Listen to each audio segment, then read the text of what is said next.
महिला मोर्चा के उपाध्यक्ष ने रो रो कर लगाई न्याय की गुहार। विधि मंत्री से की बेटी को न्याय दिलाने की मांग। भूमि विवाद को लेकर बोले विधि मंत्री प्रमोद कुमार। भूमि विवाद को खत्म करने में जुटी है सरकार। सभी बड़े अपराधियों की हो चुकी है गिरफ्तारी। बिहार में 3 दिनों तक बारिश का अलर्ट। तेज हवा के साथ ठनका गिरने के भी आसार। बारिश से खतरे के निशान के पार कई नदियां। झरिया में सीआईएसएफ ने छापेमारी कर 30 टन कोयला किया जब्त। अवैध कोयला धंधे का पुलिस ने किया खुलासा।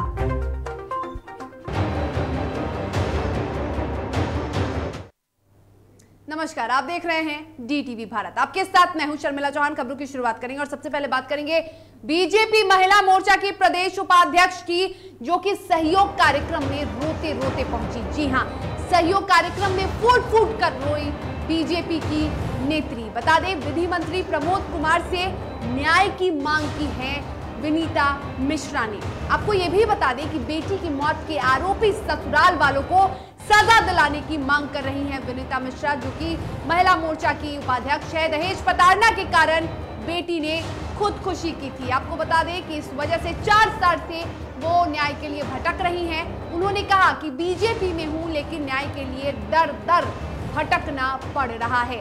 सहयोग कार्यक्रम में फूट फूट कर रोई बीजेपी की नेत्री। आपको बता दें कि आज सहयोग कार्यक्रम में बीजेपी की नेत्री पहुंची थी, जो कि महिला मोर्चा की प्रदेश उपाध्यक्ष हैं, और उन्होंने लिखा है कि मैं बीजेपी में हूं लेकिन मुझे दर दर के लिए भटकना पड़ रहा है। आपको बता दें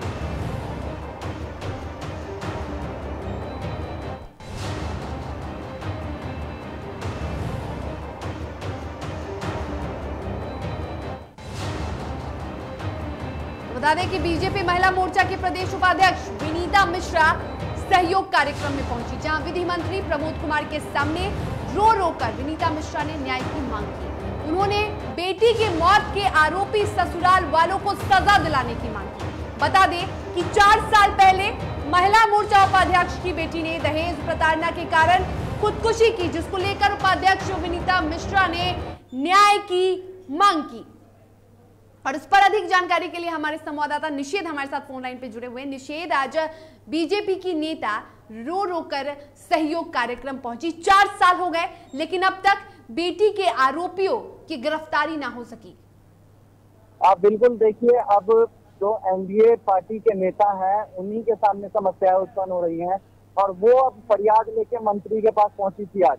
और जब वो पहुंची तो उस समय उनका रो रो कर बुरा हाल था। उनका साफ कहना था कि छोटे से लेके बड़े अधिकारियों तक, नेता से लेके मंत्री तक उन्होंने कंप्लेन किया, लेकिन अभी तक उनका समाधान नहीं हो सका, क्योंकि उनकी बेटी से दहेज मांगा गया था ससुराल में, और जब दहेज नहीं दिया गया था तो उससे मारा पीटा गया, दबाव बनाया गया, तो उसको लेकर के उनकी बेटी ने सुसाइड कर लिया था।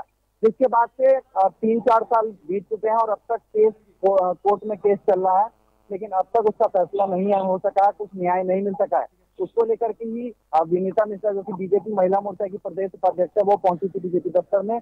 प्रमोद कुमार मंत्री थे, उनके पास फरियाद लेके पहुंची और कहा कि मंत्री जी सभी से गुहार लगा के थक चुकी हूँ, अब आप ही हैं जो कुछ कर सकते हैं। लेकिन मंत्री जी ने भी एक दिलासा दी और कहा है कि जल्द से जल्द न्याय होगा।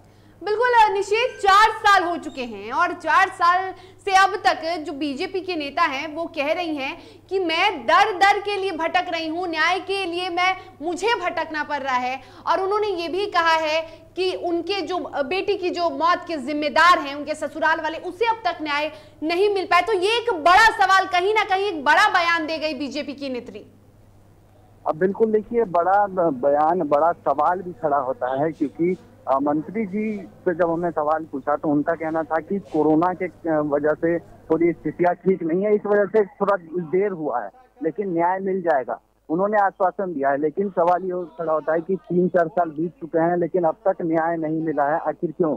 जब अपनी पार्टी के नेताओं की सुरक्षा या उनको न्याय दिलाने में विफल है एनडीए सरकार, तो आखिर आम लोगों का क्या होगा? आम लोगों को कैसे न्याय मिल सकता है, इससे आप सोच सकती हैं। बिल्कुल, ये बड़ा सवाल खड़ा करता है और खासतौर पे तब जब रो रही हैं, जो न्याय की गुहार लगा रही हैं, वो हैं बीजेपी की नेत्री। जी हाँ, और बीजेपी की नेत्री खुद कह रही हैं कि मैं बीजेपी में हूं और मुझे न्याय के लिए गुहार लगाना पड़ रहा है। बेटियों के लिए एक तरफ बिहार में लगातार जागरूकता की बात की जाती है, लगातार उनकी सुरक्षा के दावे किए जाते हैं, लगातार उन्हें न्याय दिलाने की बात कही जाती है। तो ये जो तस्वीर सामने आई है वो किसी और तरह के, कह सकते हैं कि सरकार के तमाम दावों को धरातल पे किस तरह से रखा जा रहा है, वो उसकी सच्चाई खोल रहा है। फिलहाल तमाम जानकारी के लिए आपका बहुत शुक्रिया निषेध। तो आपको बता दें कि बीजेपी के सहयोग कार्यक्रम में पहुंची थी बीजेपी की नेत्री, यानी बीजेपी की महिला मोर्चा की उपाध्यक्ष, और उन्होंने रो रो कर आज न्याय की गुहार लगाई है। अपनी बेटी के कातिलों को गिरफ्तार करने की मांग की है, अपने बेटी के कातिलों को सजा दिलाने की मांग की है विनीता मिश्रा ने। और इस पर विधि मंत्री प्रमोद कुमार ने भी उन्हें आश्वासन दिया है कि जल्द ही उनकी बेटी की, जो बेटी के कातिल हैं, उनकी गिरफ्तारी होगी।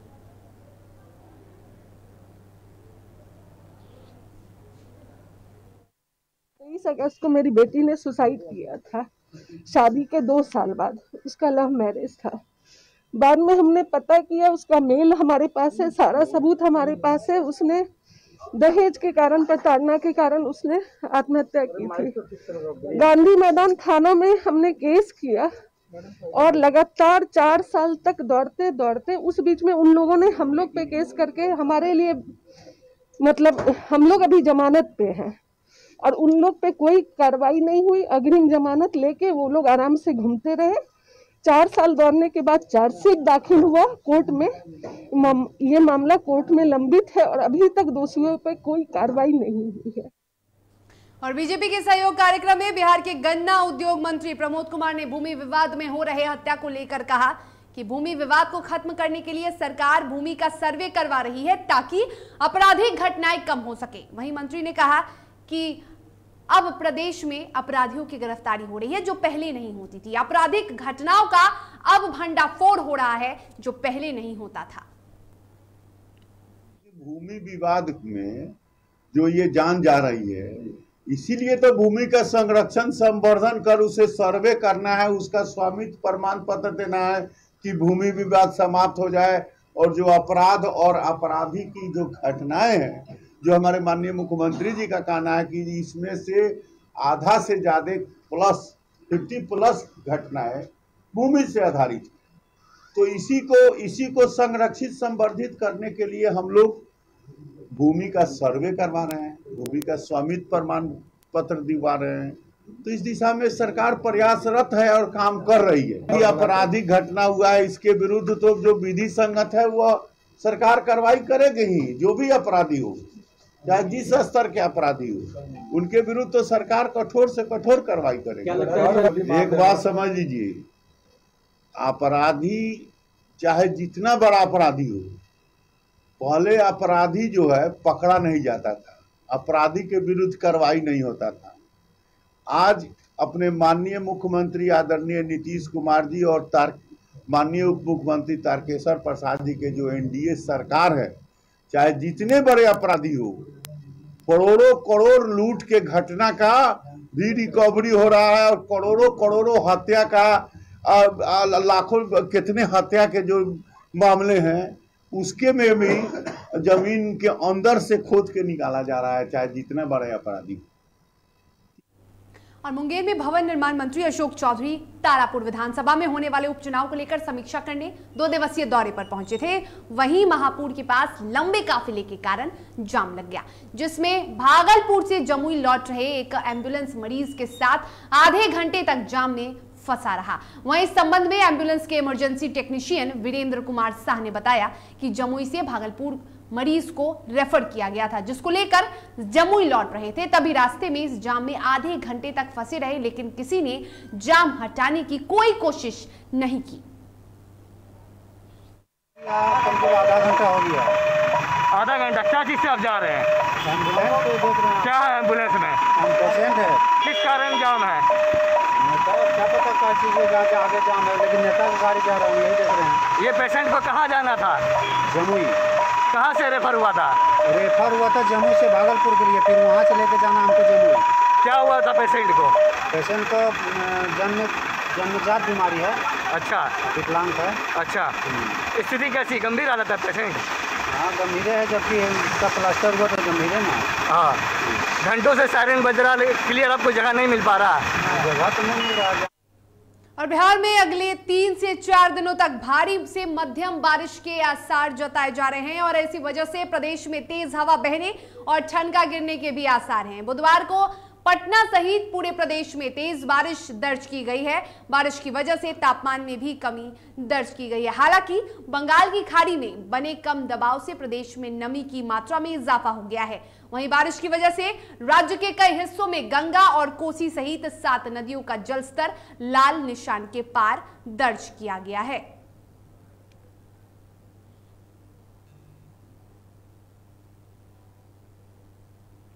और गंगा नदी के जलस्तर में लगातार वृद्धि हो रही है। जलस्तर बढ़ने से दीघा में शमशान घाट पूरी तरह से डूब चुका है। बता दें कि तस्वीरों में आप देखेंगे कि किस तरह शमशान घाट पूरी तरह से डूबा हुआ है और अब परेशानी ये है कि लोगों को मुख्य सड़क के किनारे शवों को जलाना पड़ रहा है। स्थानीय लोगों की माने तो अब पहले शव नीचे जलाया जाता था, लेकिन अब जलस्तर बढ़ने की वजह से शव को ऊपर जलाना पड़ रहा है। शव को जलाने में काफी परेशानियों का भी सामना करना पड़ रहा है।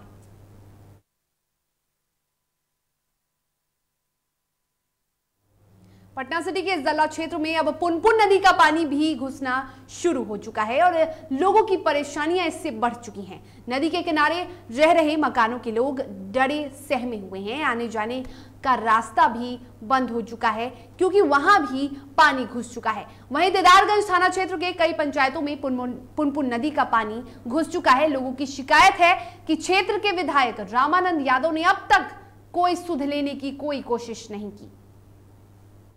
जलस्तर बढ़ने के यहाँ के लोगों की समस्या बहुत बड़ा समस्या हो गई है। उसके बाद जो है कि सारे धान की फसल डूब गया, जानवर के जो चारा की बहुत बड़ा यहाँ कमी हो गया है। उसके बाद जो है कि आने जाने का भी समस्या है। अभी देखा गया कि जो स्विमिंग पूल के सहारे से लोग पार हो रहे हैं। बाढ़ के पानी में हम लोग के रहने का शरण में घर में पानी घुसा हुआ है, खाना बनाने तक का जुड़ता है। जानवर सब रोड पर रखे हुए हैं, जानवर के चारा भी था सब डूब गया और हम लोग के रहने का कोई शरण नहीं। देखिए सांप बिच्छा काटता है, रात के ही चौकी पर शरण लिए हुए रहते हैं और परिवार सब किसी तरह खाना वाना बनाए खा रहे हैं, क्या करें। और मुंगेर में गंगा के जलस्तर में हो रहे तेजी से बढ़ोतरी के बाद देश के 52 शक्तिपीठों में से एक चंडिका स्थान में बाढ़ का पानी प्रवेश कर चुका है। पिछले 3 दिनों से गंगा के जलस्तर में निरंतर बढ़ोतरी जारी है। जैसे जैसे जलस्तर में बढ़ोतरी होती जा रही है वैसे ही निचले इलाकों और दियारा क्षेत्र के लोगों की चिंताएं बढ़ती जा रही हैं। केंद्रीय जल आयोग के अनुसार गंगा के जलस्तर में हर घंटे 2 सेंटीमीटर की बढ़ोतरी हो रही है, जिन्होंने बताया कि देर शाम तक गंगा का जलस्तर 38.43 मीटर तक पहुंच चुका था, जबकि गंगा में खतरे का निशान 39.33 मीटर है। प्रत्येक वर्ष अपनी बहन माँ चंडिका से मिलने के लिए आती हैं और माँ गंगा का पानी अभी मंदिर के गर्भगृह में लगभग 2.5 फीट है। अगर 1.5 फीट और पानी बढ़ जाती है रात्र भर में तो मंदिर में श्रृंगार पूजा बाधित हो जाएगी। तब वो पूजा माँ के ऊपर पीठ पे पूजा की जाएगी, जो माता शीतला की पूजा होती है। माँ जो पीठ है, माँ काली और माँ शीतला का एक साथ पूजा होगा। अभी जो माँ का श्रृंगार हो रहा है वो तो इतना पानी होने के कारण हो रही है। 3 बजे के बाद से एकाएक पानी 6 बजते लगभग 2.5 फीट पानी मंदिर के गर्भगृह में हो। और खबरों में वक्त हो चला है एक छोटे से ब्रेक का। ब्रेक के बाद जल्द हाजिर होंगे।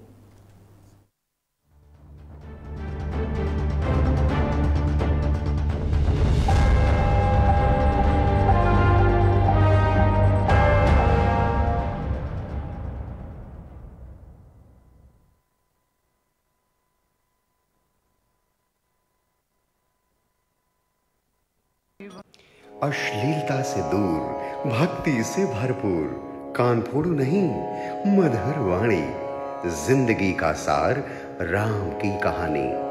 रामचरितमानस का संपूर्ण पाठ सुबह और शाम 6:30 बजे देखिए रामायण, सिर्फ और सिर्फ DTV भारत पर। घर चाहिए, मकान चाहिए कि चाहिए दुकान, या फिर चाहिए जमीन जायदाद, वो भी बिना ब्रोकर, बिना कमीशन के, 100% लीगल। अधिक जानकारी के लिए देखिए हमारा खास कार्यक्रम बिल्डिंग बाजार।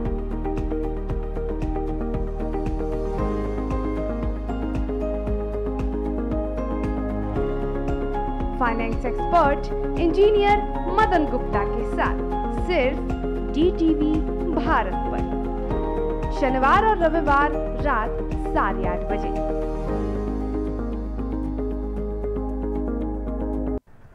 दादी, इतने सारे पापड़ बन गए, क्या करे?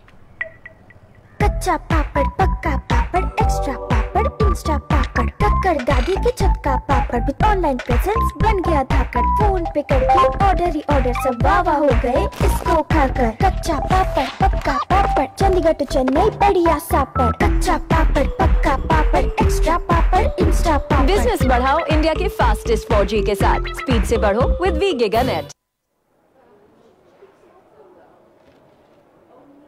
और ये रहा आपका बर्थडे गिफ्ट।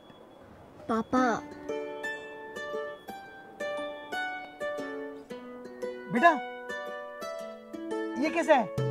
ये दुनिया क्यों न समझे, मेरी दुनिया बदल गई।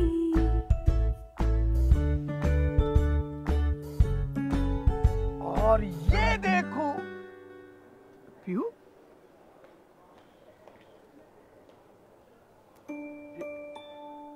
पीहू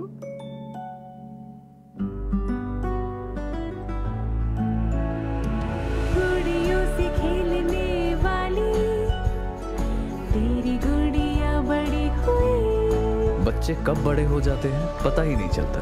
थोड़ा बड़प्पन दिखाइए। रहो सेफ सैनिटरी पैड से खुद को स्वस्थ और सुरक्षित रखने में इनका साथ निभाइए।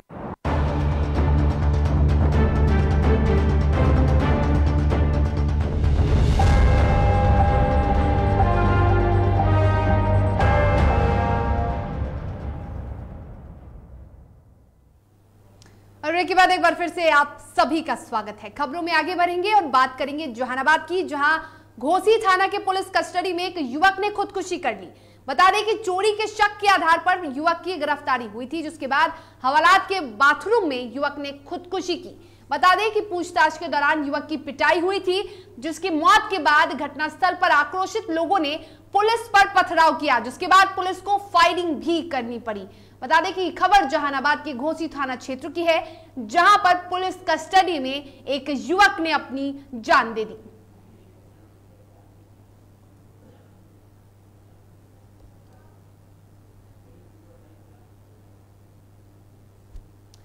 तो बता दें कि इस पर अधिक जानकारी के लिए हमारे साथ जहानाबाद से हमारे संवाददाता जुड़े हुए हैं। फिलहाल हम कुणाल से जानना चाहेंगे कि कुणाल, क्या पूरा मामला है, आखिर क्यों युवक ने खुदकुशी की?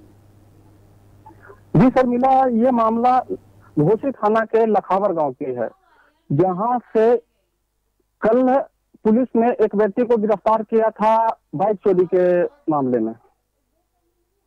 ठीक है,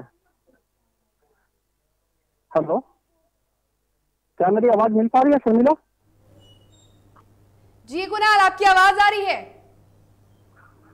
जिसका नाम रुपेश कुमार बताया जाता है और वो पहले भी एक बार बाइक चोरी के जुर्म में जेल जा चुका है। शक के आधार पर पुलिस उसको उठा करके लाई। रात भर युवक ठीक से रहा है, सुबह बाथरूम में जा करके वो वायरिंग वाले तार से फांसी लगा करके खुदकुशी कर ली। आखिर क्या वजह बताई जा रही है कुणाल इस खुदकुशी के कारण? ये बताया जा रहा है कि शक के आधार पर पुलिस ने गिरफ्तार किया था। जी, शक के आधार पर पुलिस ने आए दिन इधर इलाके में बाइक चोरी की घटनाएं बढ़ रही थी। शक के आधार पर पुलिस ने उसको गिरफ्तार किया था। बिल्कुल। फिलहाल परिजनों का क्या कहना है कुणाल? हेलो कुणाल, परिजनों का क्या कहना है इस पूरे मामले को लेकर? परिजन का कहना है, परिजन साफ रूप से पुलिस पे आरोप लगा रहे हैं कि पुलिस ने मेरे बेटे की हत्या की है। बिल्कुल, तो पुलिस पर हत्या का आरोप लगाया जा रहा है। परिजनों ने पुलिस पर हत्या का आरोप लगाया है और ऐसे में परिजन काफी आक्रोशित दिखाई दे रहे हैं। तमाम जानकारी के लिए आपका बहुत शुक्रिया कुणाल। आपको बता दें कि जहानाबाद के घोसी थाना क्षेत्र का पूरा मामला है, जहां आक्रोशित लोगों ने पुलिस पर पथराव किया। और अब खबरों में आगे बढ़ेंगे, बात करेंगे खगड़िया की, जहां जिले के बोबिल पंचायत के वार्ड नंबर 8 में मुख्यमंत्री की महत्वाकांक्षी योजना नल जल का 1 सालों से विवादित स्थल को सुलझाने के लिए एसडीओ और डीएसपी पहुंचे। दरअसल वार्ड में शुद्ध पानी के लिए जल मीनार तो लगाया गया, लेकिन पाइप न बिछने के कारण ग्रामीणों को शुद्ध पानी नसीब नहीं हो पा रहा है, जिससे ग्रामीणों में आक्रोश है। वहीं इस मसले पर जिलाधिकारी आलोक रंजन घोष ने वीडियो कॉन्फ्रेंसिंग के माध्यम से तमाम समस्याओं के समाधान का आश्वासन दिया। टंकी गड़ी हुई है, 8 नंबर वार्ड में है। हम लोगों की मांग हुई कि हमको 6 नंबर वार्ड में दीजिए। मुखिया अपने मनमानी से वहां गड़बा करके टंकी को, और आज हम लोगों के ऊपर जबरन प्रशासन लेकर के गिरफ्तार करने आ चुका है। ये मुखिया की मनमानी हुई। कारण क्या है सर, कोई जानकारी नहीं दिया। जैसे वार्ड सदस्य को बुला करके कार्यकारिणी की बैठक में जगह चिन्हित किया जाता है, मेरे वार्ड सदस्य को कोई खबर नहीं दिया कि जल मीनार के लिए जगह चिन्हित किया जाता है। अपने मन से दूसरे वार्ड में बना दिया, जो कि हम लोगों के लिए इनकार है, जिस पर प्रशासन से भी। और कटिहार में महिला को खूंटे से बांधकर उसके सिर का बाल काटकर उसे प्रताड़ित करने का आरोप ससुराल वालों पर लगा है। मामले को लेकर मनसाही थाना क्षेत्र के सदर डीएसपी ने बताया कि बथना किसान चौक के पास पीड़ित के ससुराल वालों ने दहेज को लेकर महिला को प्रताड़ित किया। वहीं पुलिस ने इस मामले में 6 लोगों पर मामला दर्ज कर 4 को गिरफ्तार कर लिया है और बाकी के गिरफ्तारी के लिए छापेमारी कर रही है। पहले उसके जो पति सुखारी महतो थे, उसने उसको बुलाया, बुला करके वह कटिहार टाउन में रापारा में रही थी, क्योंकि उसका ससुराल वाले उसको यहाँ नहीं रहने दे रहे थे। और रात्रि में उसका पति उसको लाया और लाने के बाद आज सवेरे लगभग 10 बजे में मेन किसान चौक पर जो NH पर है, उसको हाथ पैर बांध करके, एक जिलेबी के पेट से बांध करके और एक जोगंदा ठाकुर से उसको बाल को कटवा दिया गया, प्रताड़ित किया गया। इस संबंध में कुल 6 व्यक्तियों के विरुद्ध नामजद। बक्सर के रामनगर में गांव के बाहर तालाब के पास ससुराल आए एक युवक का शव मिलने से इलाके में सनसनी फैल गई। स्थानीय ग्रामीणों ने तालाब किनारे शव पड़े होने की सूचना पुलिस को दी। घटनास्थल पर पहुंची पुलिस ने लोगों से पूछताछ कर शव की पहचान कर ली है। थाना क्षेत्र आज सुबह सूचना मिली कि एक नवयुवक सोते अवस्था में मिल पाया गया है, तो वहाँ पुलिस पहुंची तो परिजनों ने बताया, कुछ लोगों को नामजद आरोप लगाया कि इन लोगों के द्वारा इसको जहर पिला के हत्या कर दी गई है। उसी क्रम रोड जाम किया, समझा बुझा के हटाया गया। उन लोगों को पोस्टमार्टम के लिए लाश भेज दी गई है। जैसी रिपोर्ट आएगी आगे कार्रवाई की जाएगी। ये घटना की मैं घोर निंदा करता हूँ।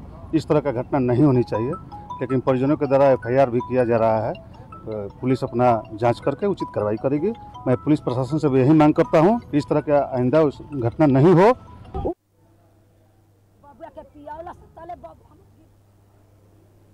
और मुंगेर के बिच्छी चांचर से एक मामला सामने आया है, जहां परिजनों ने 20 साल के धनंजय के अपहरण का आरोप उसके ही 5 दोस्तों पर लगाया है। परिजनों का कहना है कि 20 वर्षीय धनंजय को उसके दोस्तों ने 5 दिन पहले घर से बुलाकर उसका अपहरण किया। वहीं परिजनों ने पुलिस को इसकी सूचना दे दी है, जिसके बाद पुलिस हरकत में आई है और पूछताछ के लिए 4 लोगों को हिरासत में लिया गया है।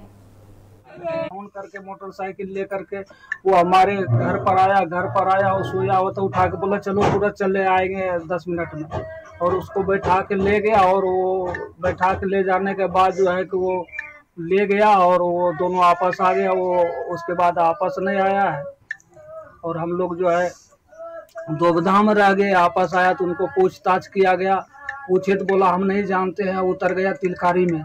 देखो पूछा तो वो बोला कि हम पहले उतर गए थे, ये सही से नहीं बताया। उसके बाद मेरा लड़का जो है कि गायब है बच्चा में। मोकामा नगर थाना क्षेत्र के सकरवार टोला से लापता मां बेटी की तलाश की कमान अब एसडीआरएफ ने संभाल ली है। एसडीआरएफ की टीम को मोकामा के हाथीदह से लेकर मुंगेर तक खोजबीन करने का निर्देश दिया गया है। संभावना जताई जा रही है कि मां और बेटी ने गंगा नदी में राजेंद्र सेतु से छलांग लगा दी है। पुलिस के अनुसार दोनों मां बेटी पिछले 31 जुलाई से ही घर से गायब हैं और प्रत्यक्षदर्शियों का कहना है कि दोनों मां बेटी ने नदी में छलांग लगाकर खुदकुशी कर ली। मां बेटी का राजेंद्र पुल पर से डूब जाने का सूचना मिला था, स्थानीय ग्रामीणों के द्वारा दिया गया। इसके बाद हम लोग एसडीआरएफ की टीम को बुलवाए हैं और खोजबीन कर रहे हैं। गंगा किनारे जो भी अगल बगल में और दूसरे जिलों में भी जो थाना है संपर्क करके उसकी सूचना दी गई है। अगर किसी भी प्रकार का जानकारी मिलता है तो उनको भी शेयर करने का। और नजर डालेंगे झारखंड की खबरों पर। बोकारो के रामगढ़ NH 4 लेन के पास अनियंत्रित होकर पिकअप वैन पलट गया। हादसे में पिकअप वैन के उपचालक की मौके पर ही मौत हो गई, जबकि चालक को गंभीर अवस्था में सदर अस्पताल भर्ती कराया गया है। बताया जा रहा है कि पिकअप वैन पेटरवाड़ से बोकारो की तरफ जा रहा था।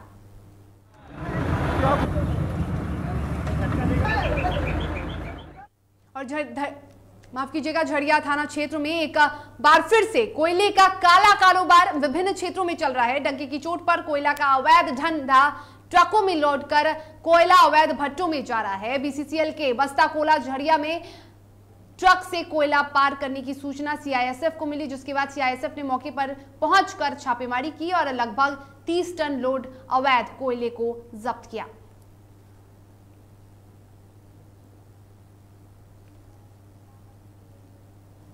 भले राज्य के पूर्व मुख्यमंत्री रघुवर दास सत्ता से दूर हो चुके हैं, लेकिन जमशेदपुर पूरी विधानसभा क्षेत्र में उनकी सक्रियता बनी हुई है और लगातार पार्टी के कार्यक्रमों में बढ़ चढ़कर हिस्सा ले रहे हैं।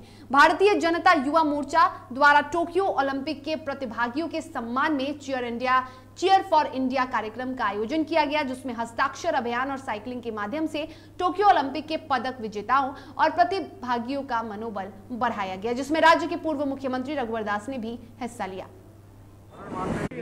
चीयर्स फॉर इंडिया और जो हमारे भारत के खिलाड़ी टोक्यो ओलंपिक में जो खेल के लिए गए हैं, तो राष्ट्रव्यापी भारतीय जनता युवा मोर्चा के कार्यक्रम के तहत आज जमशेदपुर महानगर के द्वारा भी जो हमारे देश के खिलाड़ी टोक्यो ओलंपिक में गए, जो शानदार प्रदर्शन कर अनेक पद जीतने का काम किया और अनेक पदक मिलने की संभावना, और खासकर जो हमारी देश की बेटियां हैं, बच्चियां हैं, उन्होंने हमेशा खेल के माध्यम से भारत का नाम रोशन करने का काम किया। ओलंपिक गेम्स में भारत का 41 साल का सूखा खत्म हो गया। बता दें कि भारतीय खिलाड़ियों के शानदार प्रदर्शन की वजह से ही इस सूखे पर आज ब्रॉन्ज की बारिश हुई है। ब्रॉन्ज मेडल पर कब्जे के लिए हो रहे मैच में भारतीय पुरुष हॉकी टीम ने जर्मनी को 5-4 से हराकर सुबह सुबह पूरे देश को गौरवान्वित किया है। पीएम मोदी ने भी इस जीत पर भारतीय टीम को बधाई दी है। प्रधानमंत्री नरेंद्र मोदी भी ओलंपिक में भारतीय हॉकी टीम के ब्रॉन्ज मेडल जीतने पर फूले नहीं समा रहे हैं। उन्होंने भारतीय टीम को बधाई देते हुए 2 ट्वीट किया है और उन्होंने लिखा है कि प्रफुल्लित भारत, प्रेरित भारत, गर्वित भारत। टोक्यो में हॉकी टीम की शानदार जीत पूरे देश के लिए गर्व का क्षण है और ये नया भारत आत्मविश्वास से भरा भारत है। हॉकी टीम को फिर से ढेरों बधाई और शुभकामनाएं।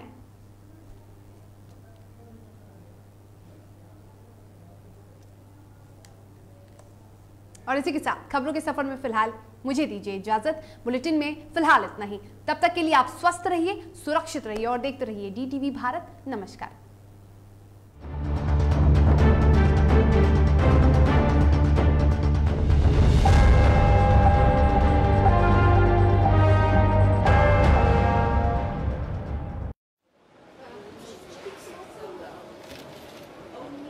और ये रहा आपका बर्थडे गिफ्ट।